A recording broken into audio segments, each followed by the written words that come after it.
Hi, my name is Cabe and welcome to my YouTube channel. I'm starting a new show.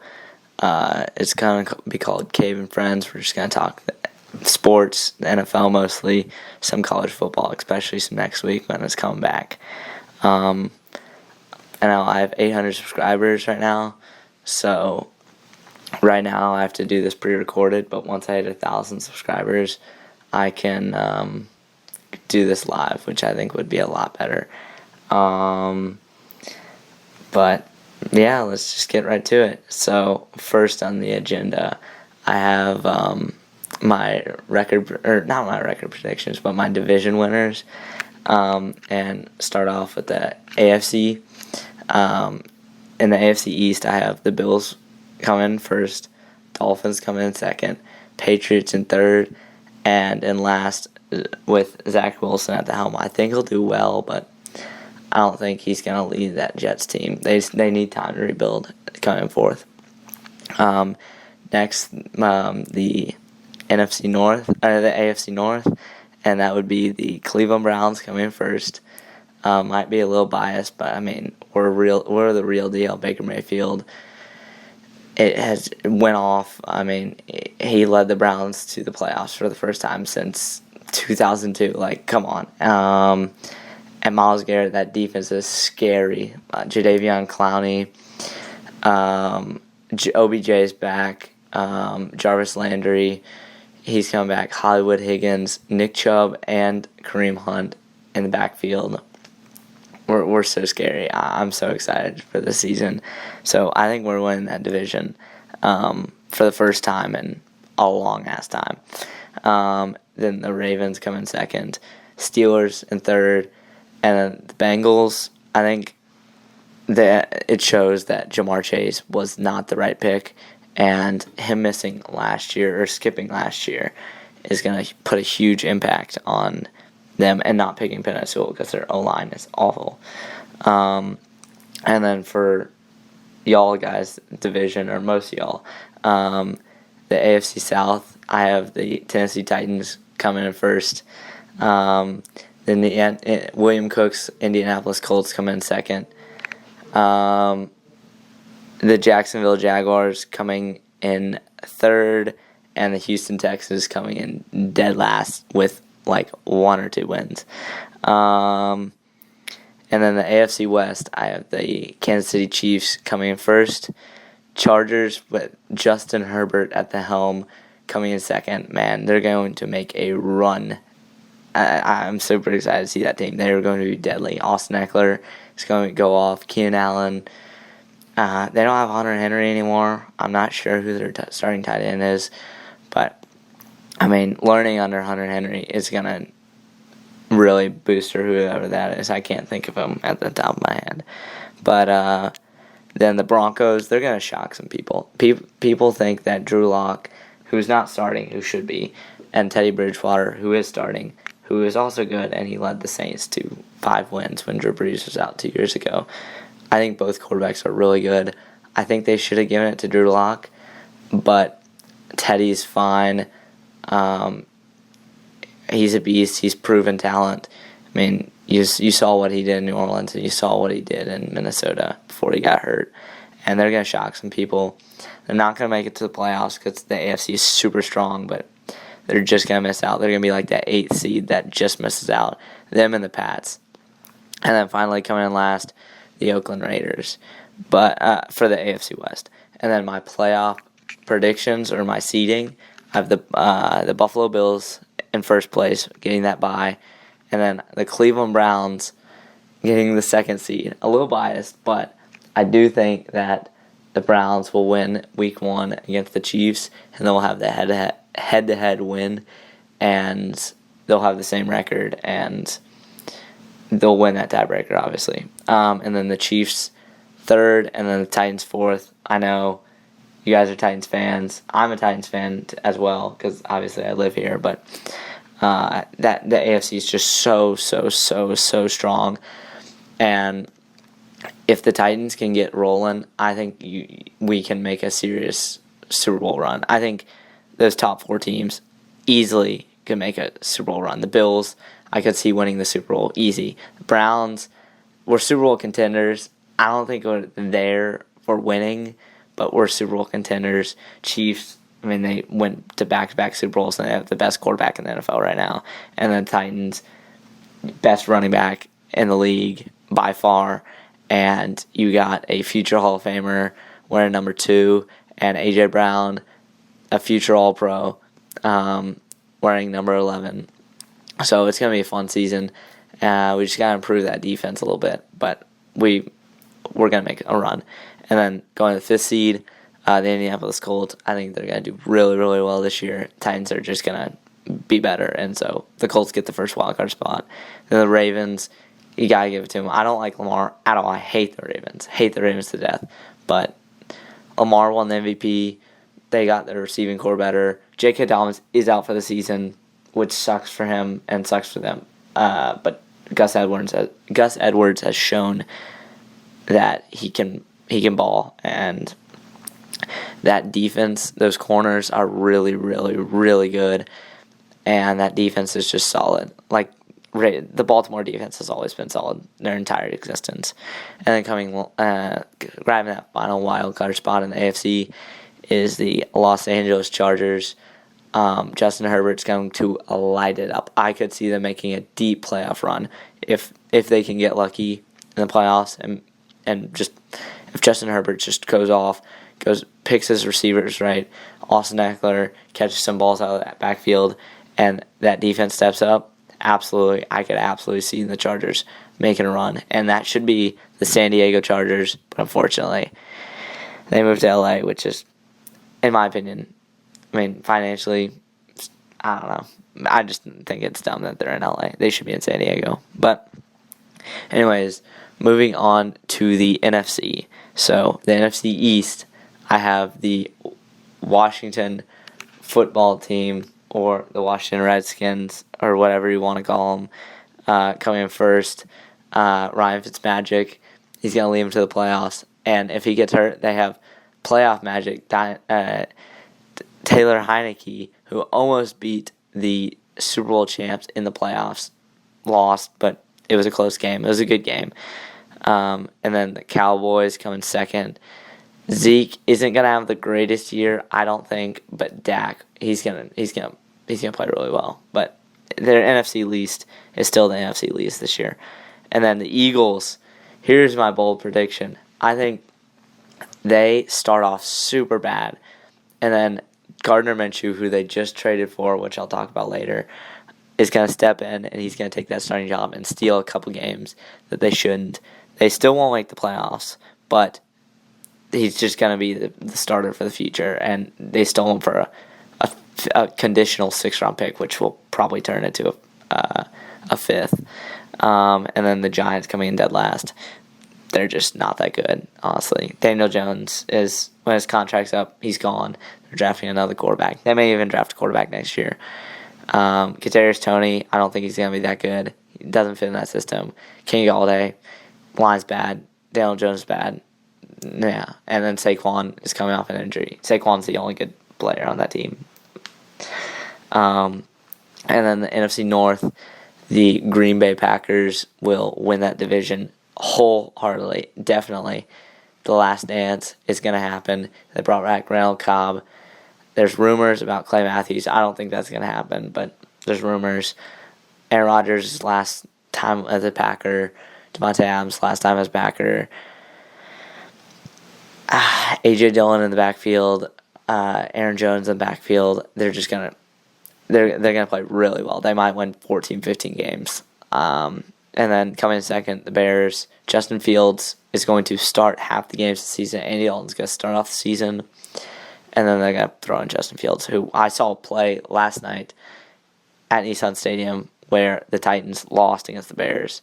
And Justin Fields played pretty damn well, which was very impressive to see. Then the Vikings come in third. Kirk Cousins is going to have an okay season, and Justin Jefferson's going to, he's going to do what he's going to do, but it won't be enough. And then the Lions, they're going to surprise some people. They're going to steal some games, but they suck. I mean, Jared Goff's going to play better than everyone expects him to, but They suck. The NFC South. So, unfortunately, I have to say that the Carson Myers Tampa Bay Buccaneers are going to win that division again with Tom Brady, the greatest quarterback of all time. And then my New Orleans Saints are going to come in second. Everyone is downing him. They're one of my dark horses this year because everyone thinks, they're going to win like 6 games, 7 games, not even going to make the playoffs. I think Jameis Winston's the real deal. Don't forget, he led the league in passing and also had 30 touchdowns. But, I mean, he also had 30 interceptions. But different system. Sean Payton, I mean, I thought of this comparison a couple weeks ago. I think Jameis Winston and Sean Payton connection is kind of like how the Sean Payton and Kerry Collins comparison was, because Kerry Collins, when he was in Carolina, he was okay, but he wasn't that great. And then once he went to New York and Sean Payton's offense, because Sean Payton was the offense coordinator at the time, he led them to the Super Bowl. And ultimately he lost, but he did play the second best defense of all time in the 2000 Ravens. But I have the same feeling that's going to happen. Jameis Winston is going to go off this season. He's going to lead the Saints to the playoffs. And, pro comparison, Jameis Winston and Kerry Collins. I don't know. And then the Panthers come in third. I think Sam Darnold's pretty good. I have a Sam Darnold signed football right there, which is pretty cool. But he's gonna play better than everyone expects him to. And Christian McCaffrey's also gonna be Christian McCaffrey, but the rest of the team is And then the Falcons, Arthur Smith coming in from Tennessee to Atlanta. I mean, he's gonna play. They're gonna come last. I mean, that division's kind of hard. They get Kyle Pitts, who will have a monster year. I mean, I could see him winning Rookie of the Year. He's one of the best tight end prospects I've ever seen. And Calvin Ridley, he's going to do okay. He's not going to play as well as everyone expects him to. But at the end of the day, you lose Julio Jones, and no matter what happens, you downgrade. And then probably the hardest division to predict. And honestly, all these teams could make the playoffs. And I almost considered having all these teams in. And the team that comes in first could also come in last. All these teams could have 11 or more wins. And bottom line, this division is really, really good. But the NFC West, I have coming in first. The Los Angeles Rams, Matthew Stafford. Holy man, he's cold. He's cold. He led a bunch of scrub Lions teams to the playoffs. I mean, yes, he had Calvin Johnson for a couple of them, but I think one of them he didn't. So I think Matthew Stafford is the real deal, and he can lead that Rams team with Cooper Kupp and Robert Woods, and now Sony Michel. They can make a run at the Super Bowl, honestly. And then coming in second, Arizona Cardinals. There's another dark horse. A lot of people doubt them, but Kyler Murray and D-Hop and A.J. Green, and Chase Edmonds isn't the best running back, but he's still solid. And that defense has Chandler Jones, Hicks. They lost Pat Pete, but they got Malcolm Butler. I think they can make a run at it. They're pretty good. It just sucks that Larry Fitzgerald isn't on this team, so hopefully it's unlikely, but I hope they can bring him back. And then coming third, Seahawks, Russell Wilson. DK's overrated, not better than A.J. Brown, bottom line, but they're still pretty good. And then coming last, the 49ers. They're going to have struggles picking between quarterbacks, and that's going to cause some issues. And they have a rookie running back, Trey Sermon. And they're going to come close. They're going to win 9-10 games, but I don't see them making the playoffs. But they could come in first. Who knows? That defense is pretty good. But here's my seeding for the NFC. The Packers won last dance. They're going to really fire up Aaron Rodgers, finally give him the keys for 1 year, which they should have given him a long time ago. I have the Rams coming in second, the Bucs in third, and the Redskins in fourth. And then taking the fifth seed is Cardinals. Taking the sixth seed is the Saints. And then the seventh seed goes to the Seahawks. Let's see. Oh yeah, injuries. So that's my division. I'm gonna talk about records probably next week. May talk about more college football next week. Who knows? But bottom line, the football season's about to start.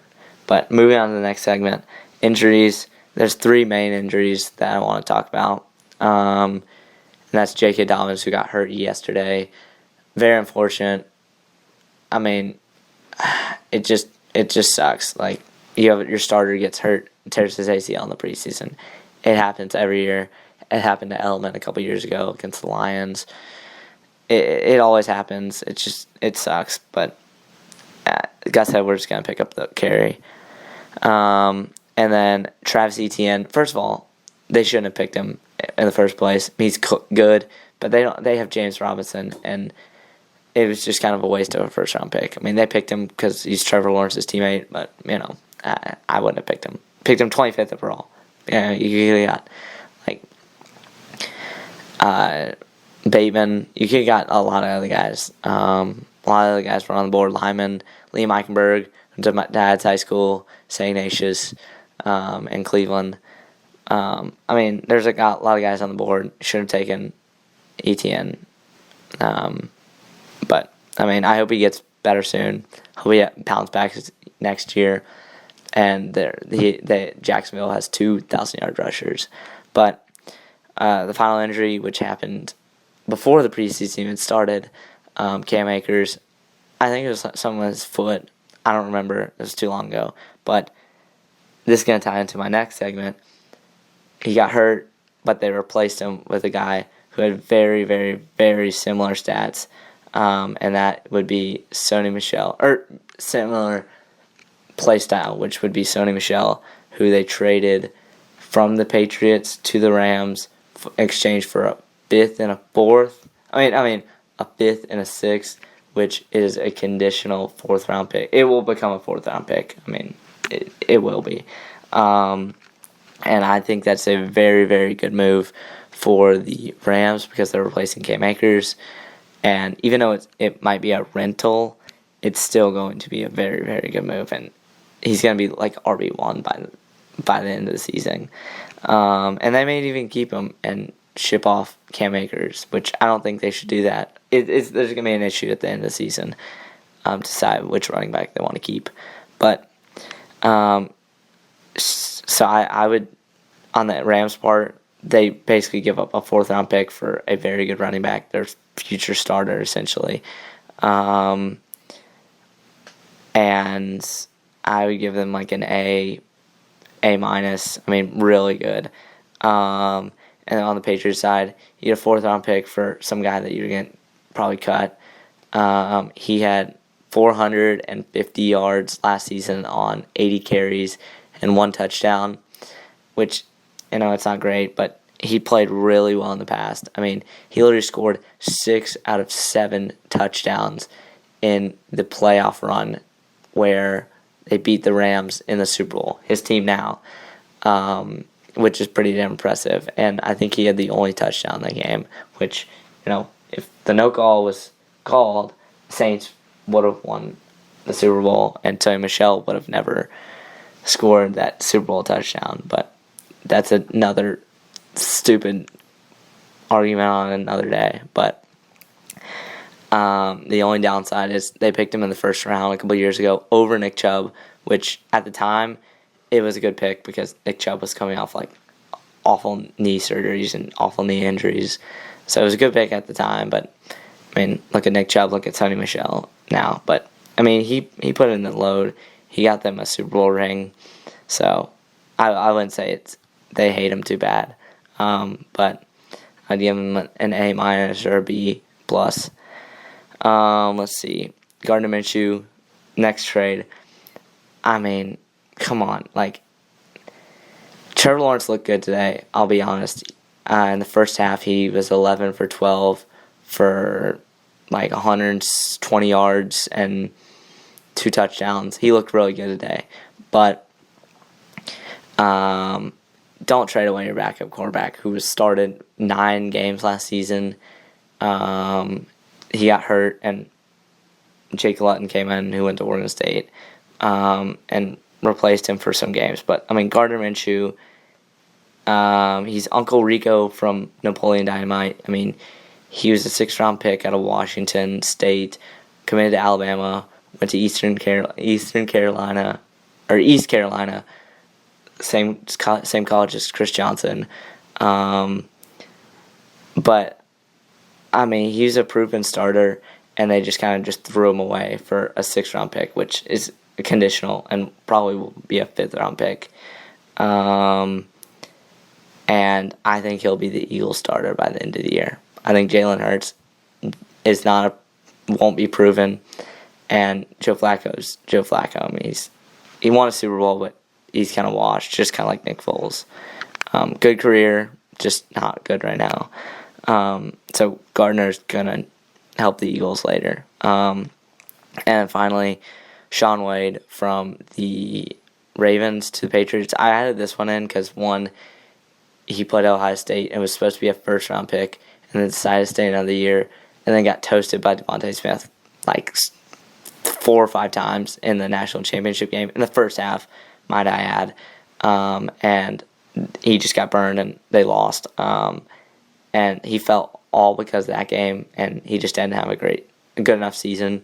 Fell all the way down to the 5th round, drafted by the Ravens, and then the Ravens corner room was super, heavy, so they shipped it off to the Pats. They got basically their pick back, 5th-round pick, plus a 7th-round pick.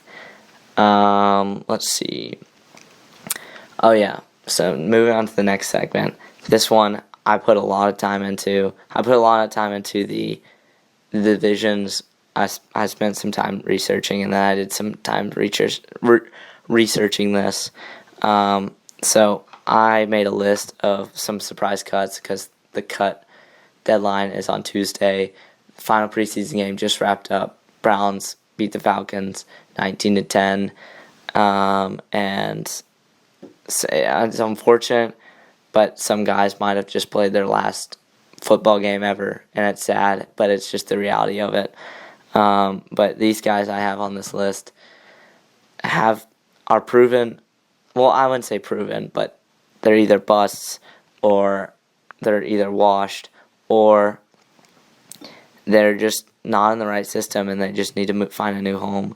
But so my first surprise cut is Matt Breida, who played for the 49ers for a while. He played in that Super Bowl, and that loss to the Chiefs. I'm pretty sure he played well in that game too, and just all that season. And he signed with the Bills. Everyone was thinking, oh, he's so good, he's going to be the starting running back. And then he just really didn't do anything during camp, didn't impress. Devin Singletary's going to be the starter.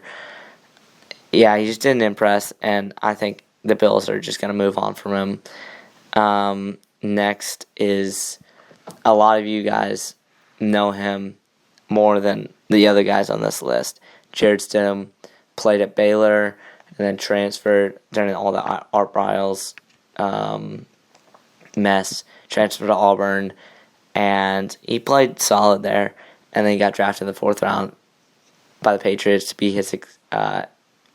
to be Tom Brady's successor, and now he's buried on the depth chart behind Cam Newton, Mac Jones, Brian Hoyer, who also went to my dad's high school. Shout out to Ignatius in Cleveland, Ohio. That's 2 today. He's just buried, and he should have been given the opportunity by Bill Belichick, but he just never did, and it sucks. And it's just time to find a new home. Hopefully he can catch on. Hopefully he can become a starter in this league, because I think he's capable of it. Next up is Miles Boykin, who played for the Ravens last year, or is still playing for the Ravens. He was drafted in the 3rd round, 93rd overall. Yep, 93rd. I was right. 93rd overall, 3rd round pick in 2019 out of Notre Dame. And they just brought in Sammy Watkins. They drafted Rashard Bateman. They don't really need him anymore. And he's a good, solid receiver. I mean, he has 460 career yards, 32 receptions, 7 total touchdowns. He's a solid role player. I just think the Ravens are done with him. He's buried on the depth chart. It's time for a change of scenery. My next one is actually not a cut. It's a trade. But I don't know who he's going to get traded to or for what. But it's just a gut feeling. I think the Steelers are going to trade Mason Rudolph, who got hit in the head with his own helmet by Myles Garrett. Man, that was an interesting game to watch on a Thursday night. But I think he's going to get traded. I think Dwayne Haskins is beating him out. I think Josh Dobbs, who a lot of you Tennessee fans either love or hate, are going to be the 2 backups. And I just think Mason Rudolph's time is over. I mean, he got drafted by the Steelers to replace Big Ben, and he may still replace Big Ben. These are just predictions. Out of Oklahoma State, played some games, lost to the Browns. Yeah, and that's how the Browns got in the playoffs, and that's how we beat your ass in the playoffs. 48-37 on January 10th, 2021. That was a great ass day. That's a day that all Cleveland Browns fans will rejoice. But because that day happened, because Mason Rudolph played us in the Week 17. But besides me getting happy about talking about the Browns, I think his time in Pittsburgh's done. Dwayne Haskins looked pretty good. And there's going to be some teams that are going to look for a quarterback just to put a fire out under someone. And, I think his time in Pittsburgh's done. I actually have another Steeler on here. Benny Snell, who this is just, I've seen some things about him being rumored to cut because they have McFarland, who played a couple games, drafted out of Maryland in like the 5th or 6th round, last year, and then I don't remember the guy behind him, but he played a couple games. He was drafted in the 4th round in 2018. But I can't remember his name, so I'm sorry about that. But Benny Snell, drafted out of Kentucky. I really, really, really liked him in college, and I thought he was going to be a stud. But he just ended up being just okay. He has 6 total touchdowns, almost 800 yards rushing, with 200 attempts.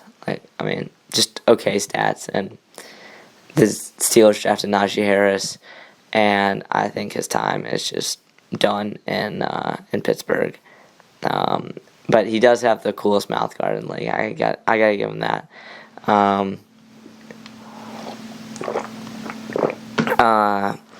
Sorry about that. Another surprising cut, which I just came up on the fly. I have a list right here, but I just came up with this on the fly because I was so high on him during the draft process. His name is Justice Hill. He was drafted out of Oklahoma State to the Baltimore Ravens, and his entire career, he's just been buried. I thought if he was drafted by the right team, which the Ravens were not the right team because they have a running back at quarterback, and they're not going to run the ball. And he's just buried. And he might stay on the roster this because J.K. Dobbins got hurt, but he just deserves another opportunity somewhere else because he was my diamond in the rough for that draft class, and he just didn't turn out the way I was hoping or thought he would. But yeah, on to the next surprising cut. And this one just, I don't know what the Jags organization is, but they just either draft okay or just draft awful. In the first round, Justin Blackman is supposed to be really stud, and then just gets high all the time and does drugs and got suspended by the NFL. And then you look at a guy like ETN, which he's a good player. ETN's a good player regardless, but you have James Robinson. You shouldn't pick ETN. And then this guy right here, Tavin Bryant, drafted out of Florida, 29th overall in the 2018 draft, and he just has not been good at all. He has had 41 tackles in 3 years. 71 tackles. 41 solo, my bad. He's had three and a half sacks over 3 years, and he's supposed to be a starting defensive tackle for them. Come on. I could definitely see him getting cut. He's not that good. He stayed in Florida, so the environment shouldn't have affected him, but I don't know what happened. He's just kind of sucked, and it's just kind of a bust. That's kind of what it is. But you guys are going to like this. So, and not like it at the same time, because it's about the Titans, but it's who we're going to cut. Because it's the Titans, I have 3 guys we're talking about. I'm talking about, we're cutting Cameron Batson. He's been our return man for a couple years, been solid receiver out of Texas Tech. And I think Chester Rogers just outplayed him in the preseason in camp. I went to one camp. And that's where that poster is from, right there. Jeffrey Simmons, which I met Jeffrey Simmons when I visited Starkville, which is pretty cool. And I think just Chester Rogers has just outperformed him. And Chester Rogers is going to get that roster spot. Next, Logan Woodside threw a pick 6 yesterday. Saw it live with my boy Sebastian Sigrin at the Titans game. I just think Matt Barkley is better. Logan Woodside, he's been the backup for a couple of years, but I only see us playing, keeping one backup, 2 quarterbacks total, unless there's an injury, and then we might bring him back. We might put Logan on the practice squad. Who knows?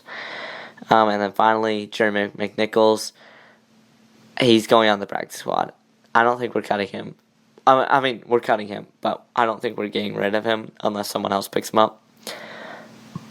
One, because he played well last year, and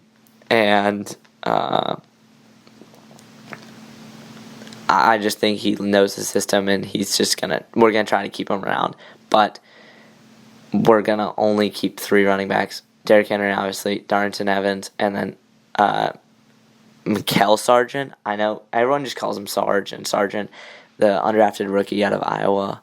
Man, that dude's a bowling ball. Holy, he just is a beast, and he jumped over Brian Hill and Jeremy McNichols, who was drafted by the Bucs, which we're going to talk about in another Bucs running back later, out of Boise State in the 5th round, and then hopped around and then signed with the Titans, played really well.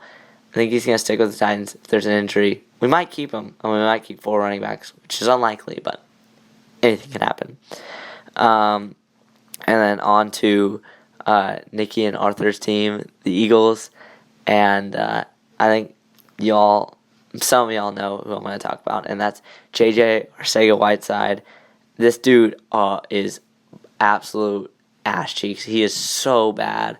He was drafted in the 2nd round, 57th overall, over DK Metcalf, and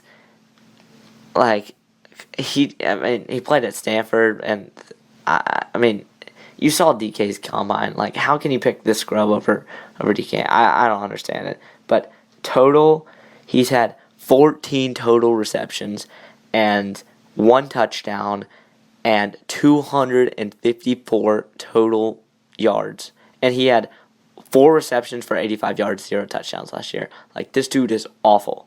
Like, there's nothing else to say. It was just an awful pick.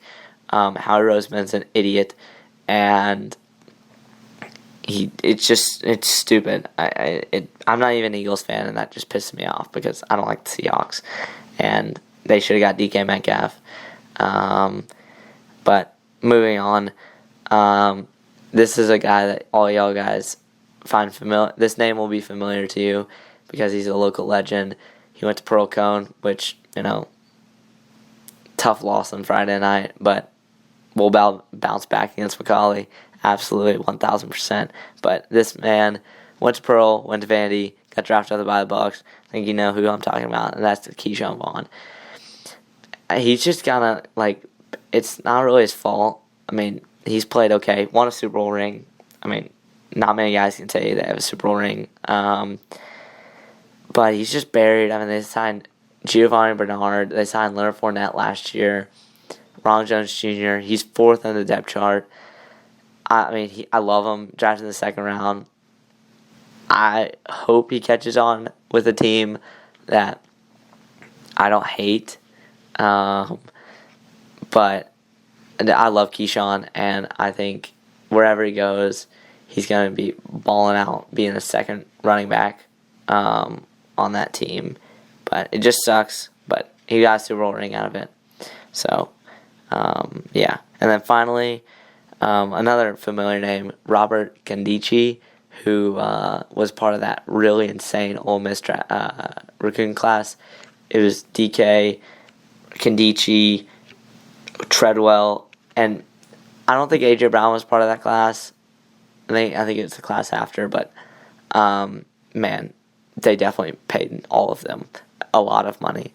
But drafted by the Cardinals, and he's on the Seahawks right now, which he's the 4th DN. I just put him on here because he's a very notable name, and yeah, I mean, he's not going to make the roster. It just sucks because I liked him kind of. I didn't like him in college.